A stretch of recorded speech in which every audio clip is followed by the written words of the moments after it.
écoutez Radio Open FM, la radio des mondes en Bazac. Bienvenue chez vous.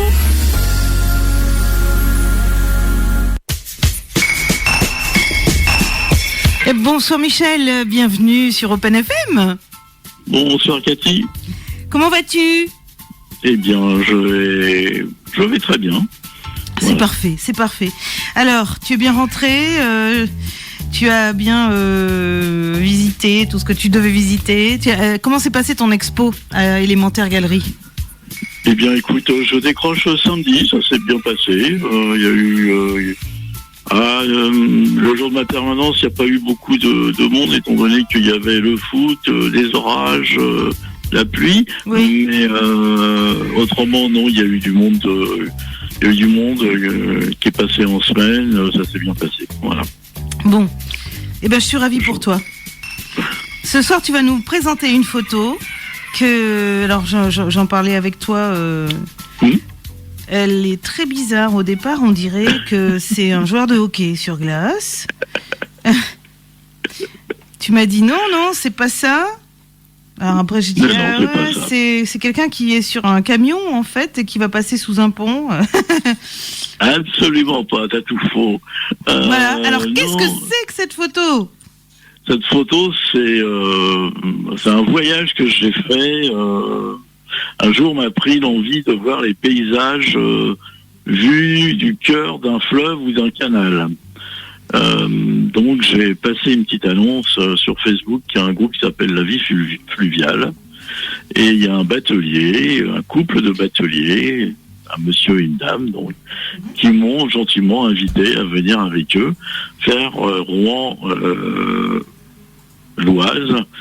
à côté de Pontoise, donc à Épluche, faire le voyage avec eux. Voilà, j'ai donc fait 2 jours et demi à bord d'une péniche de 65 mètres de long qui transportait en gros 800 tonnes de sable. Donc on était vraiment au ras de l'eau et on a remonté la Seine jusqu'au port d'Épluche où il transvidait le sable. Donc la personne que tu vois sur le pont, c'est l'épouse du batelier. Voilà, qui nettoyait. D'accord. Donc c'est un pont c'est le pont d'une péniche et non pas le toit d'un camion ou une piste de hockey sur glace. D'accord. Exactement. C'est le toit d'une péniche. D'accord. Et si le pont d'une péniche, oui. Oui. Et si tu regardes bien, au fond, tu as la cabine et on aperçoit la silhouette du monsieur Paco. Voilà. D'accord. Le batelier. Voilà. Donc c'est fou comment c'était un voyage extraordinaire pendant 2 jours et demi. J'ai vécu avec eux. Ils m'avaient mis dans la couchette de leur enfant de 15 ans. J'étais un peu à l'étroit, mais bon, je passais beaucoup de temps plutôt sur le pont. Que te dire d'autre que cette photo, moi je la trouve... oui, c'est un peu, comment dire, un hommage à l'épouse du batelier parce que elle n'a pas un rôle facile. Il faut savoir que Paco, il travaille en gros pour la société Cimex, donc le cimentier mexicain. Là, on a fait le voyage, on est parti de Rouen à 2h du matin, 3h du matin, avec la marée, parce qu'on ressent encore la marée sur une 40aine de kilomètres, qui lui permet d'économiser du gasoil. Et puis on s'est arrêté vers 16h. Ça veut dire que de 2h du matin à 16h, il est resté à la barre. Il peut pas faire autrement. Malgré tous les instruments modernes qu'il y a à l'heure actuelle, il est quand même obligé de rester à la barre. Donc son épouse, elle lave le pont, elle lui apporte à manger dans la cabine. Voilà, elle a toutes les petites tâches ou grandes tâches, je sais pas comment on peut dire. À mon avis, c'est pas petit, non, quand même. C'est des grandes tâches qui accompagnent Paco. Voilà. Donc on est reparti le lendemain vers 5h du matin. Pour arriver donc au port d'Épluche, pareil vers 16h, 17h. Moi j'ai fait un voyage extraordinaire parce que c'était les tout premiers chocs thermiques. Ça s'est fait au mois de mai, le voyage début mai. J'avais tout premier choc thermique et il faisait beau et le lever de soleil sur le bassin était extraordinaire avec ces petites brumes qui restent collées sur l'eau, qui voyagent sur l'eau, qui montent progressivement et la péniche qui s'enfonce dans ces petites brumes. On est un peu comme dans un film d'épouvante. On ne sait pas trop où on va. On attend que la brume s'écarte. Et puis derrière, il y en a une autre, et ainsi de suite. Mais progressivement, ça monte. Et il y a une atmosphère très, très particulière. Qu'est-ce que c'est que ce pont? Alors, ce pont, cette espèce de porte dans le ciel, très moderne, très... C'est la guillotine de l'eau. C'est une écluse. C'est une écluse. Donc, on n'a pas une écluse classique. C'est un grand pan qui descend tout doucement. Et qui ouvre ou qui ferme les vannes de l'écluse, donc. Exactement. D'accord. Voilà. De manière à ce que le bateau puisse plus ou moins avoir de profondeur. Voilà. Et c'est intéressant parce que moi, c'est la première fois que je voyais ce type d'écluse, et ça donne une impression un peu bizarre quand même à cette photo. Il y a une atmosphère particulière parce qu'on a dans l'alignement ce pont écluse qui descend. Et puis ce que j'aime beaucoup, c'est les deux lampadaires, un peu les yeux qui regardent ce qui se passe, avec une belle lumière qui vient accrocher le mât et les ampoules. Hein.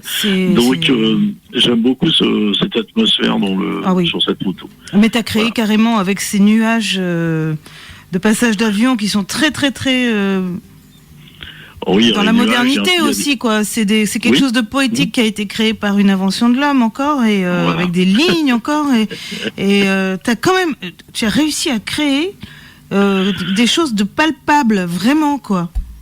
Et puis il n'y a pas d'espace vide. Oui, puis on a le contraste entre l'écluse, les murs de l'écluse sur le côté bien noir, et puis on a le bateau parce que couleur virginité qui monte progressivement. Donc là il était au bas, donc l'écluse derrière allait se fermer. L'écluse est en l'air, c'est ça. L'écluse qui est devant moi, qui est derrière moi, était baissée. Là, l'écluse se remplit, et puis ça va être au contraire, c'est l'écluse du fond qui va après se baisser, et l'autre qui va s'ouvrir. Voilà. Donc c'est la Seine, tu nous disais. C'est la Seine, voilà. J'ai fait entre 2 jours et demi de voyage sur la Seine.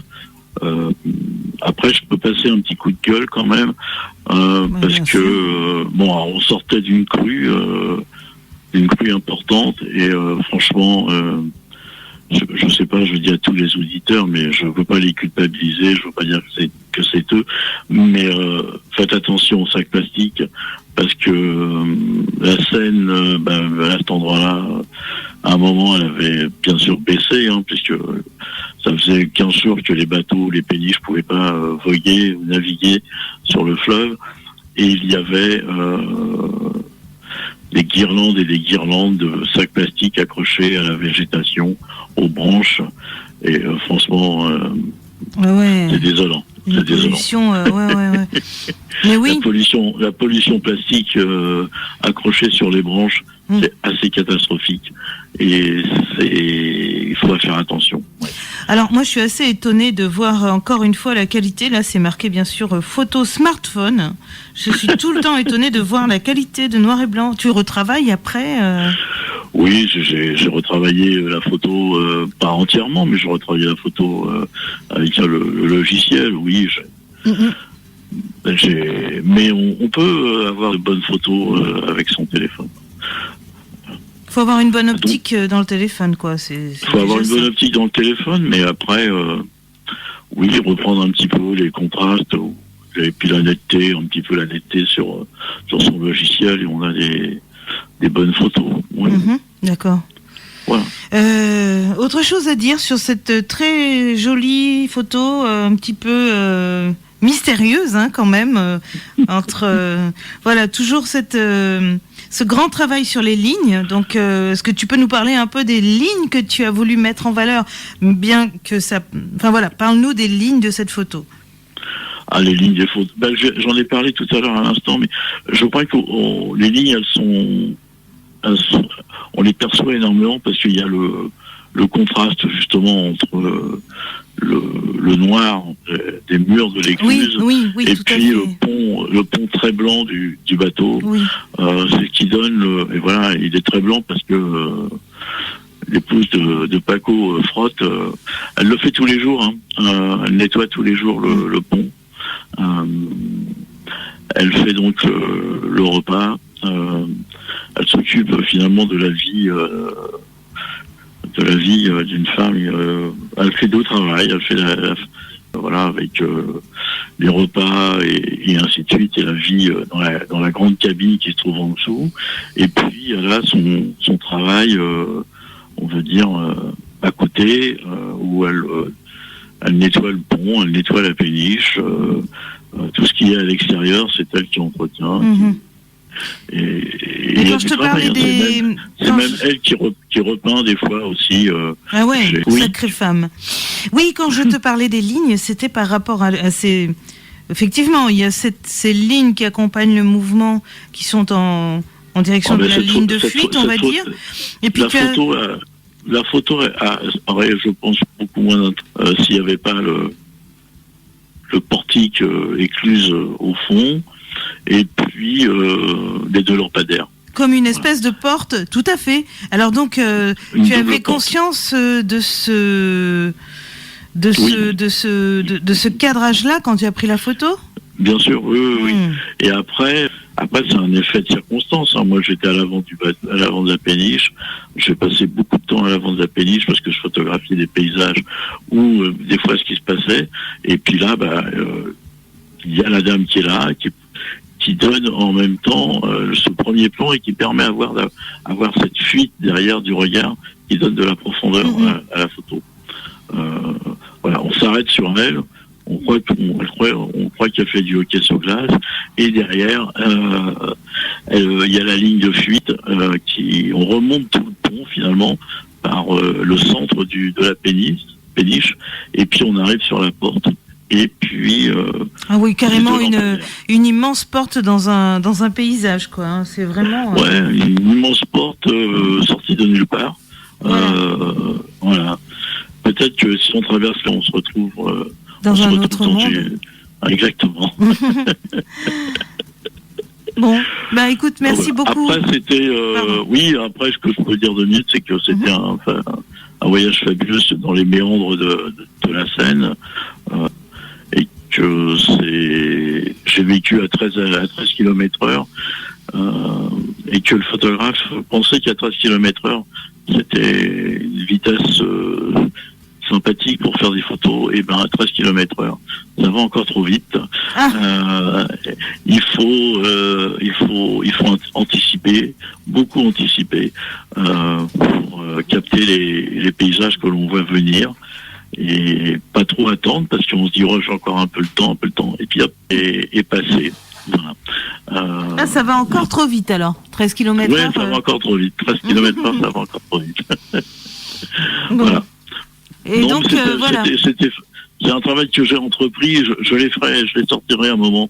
Ça fait 4 ans maintenant que ces photos, elles dorment dans l'ordinateur, ces photos de paysage. Mais l'idée, c'est j'ai envie de repartir sur des canaux, quelque chose comme ça, avec d'autres bateliers. Et j'aurais fait les canaux du Nord pour faire des paysages. J'en ai fait un petit peu.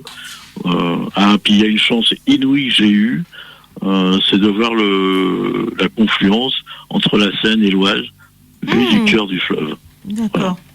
Parce qu'à un moment, on est sur la Seine, et puis on a remonté sur Paris, donc c'était sur la droite, et on a pris l'Oise sur la gauche, et là on est une intersection, une confluence. C'est assez magique à vivre. Parfait.